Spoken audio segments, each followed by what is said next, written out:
Hi guys, welcome back to another vlog. I am with Jamil, and now guys, we are here at 7-Eleven, and for today's video guys, I'm going to teach you how to send a package through Ibon in 7-Eleven. Yeah, here is a small package, and yeah, it is only 60 NT. Para naman malaman nyo guys kung paano ay sa mas madaling paraan kung paano magpadala sa 7-Eleven ng small package. So, if you are interested, please keep on watching. 갑자기 내게 나타나준 너. Guys, yan yung front ng Ibon machine. Yan, pipiliin natin yung yan. Tapos, sa taas, kaliwa. Tapos, sa kaliwa ulit. Then, yun, Ibon machine. Yan. Okay. Tapos, yan. Kaliwa ulit. And then, kanan naman tayo. Press kanan. Yan, makikita natin ang amount kung magkano ang price ng small package. So, we will gonna choose 1 to 1,000 kasi small package lang siya.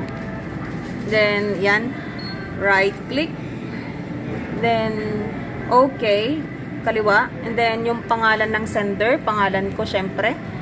Tapos, sa English, guys, andito sa gilid. Yan.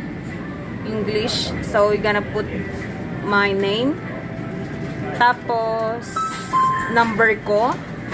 Yan, itago natin, guys. Kasi baka may mag-textmate. 32. Oh, 32, 34. And then, ang susunod, guys, sa kabila naman is yung receiver. Pangalan niya is Jason. Okay, tapos yung number niya is 0974-03-9373. Tama ba? Okay, ang galing talaga. Okay, pagkatapos yan guys is right click ulit tayo. Okay, right. And then yung number ng resibo, location ng resibo. Kasi hindi natin alam kung paano magsulat dyan. So, yung number ng resibo na lang. Ito siya guys. Ito, yung nasa baba. Yang nasa baba.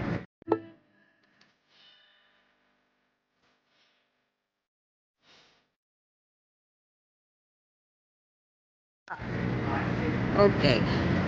141291.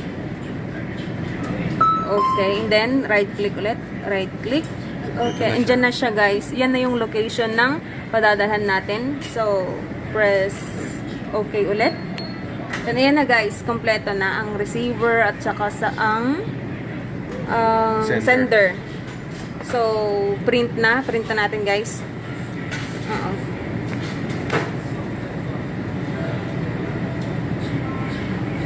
Okay. Hintayin lang guys, tapos bababa na dito. Sa baba. Okay. Yan na.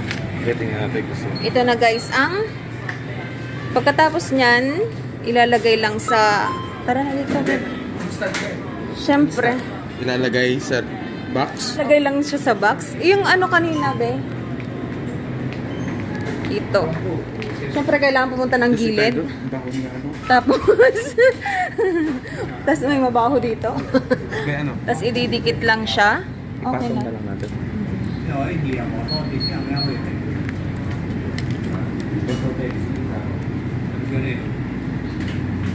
And guys, ididikit lang siya. Tatakpan lang na isa pa.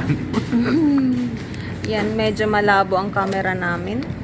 So, kahit anong karton lang guys, pwede na. Kasi hindi naman maarte ang ang 7-Eleven dito. Anyway, meron silang mga plastic. Kung gusto nyong bumili ng plastic nila, may plastic silang 3NT. 3NT lang ang plastic nila guys. Pero mas magandang nasa karton para safe. Oo, safe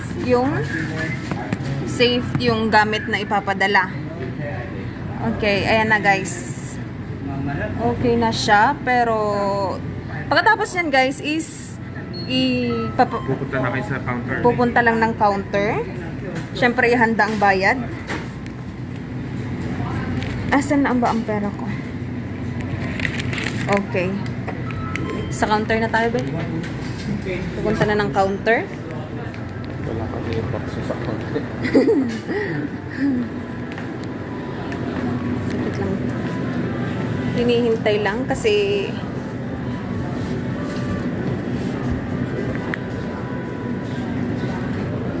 malapit na tayo sa counter. Pipila lang tayo dito.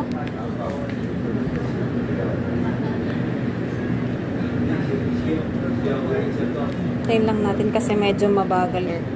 Nauna pa si Nanay. Ito tayo sa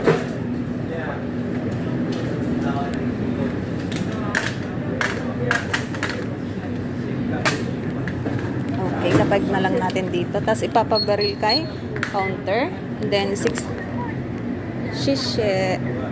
lang siya guys. You can see 60 lang siya. So napakamura. Bawal yung cashier. Tayin lang natin yung ballpen yan, babe. Ito yung pan-lettering mo. Shishe. Okay na siya guys. Nakuha na rin natin yung sukle.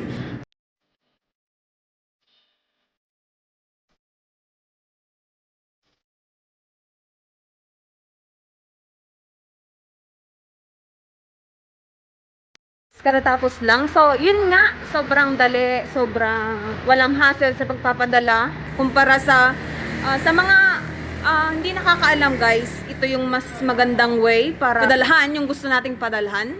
Kung ayaw mo ng mas mahal na pagpapadala, mag-through ibon ka na lang para mas madali at mas mura kumpara sa ibang padalahan.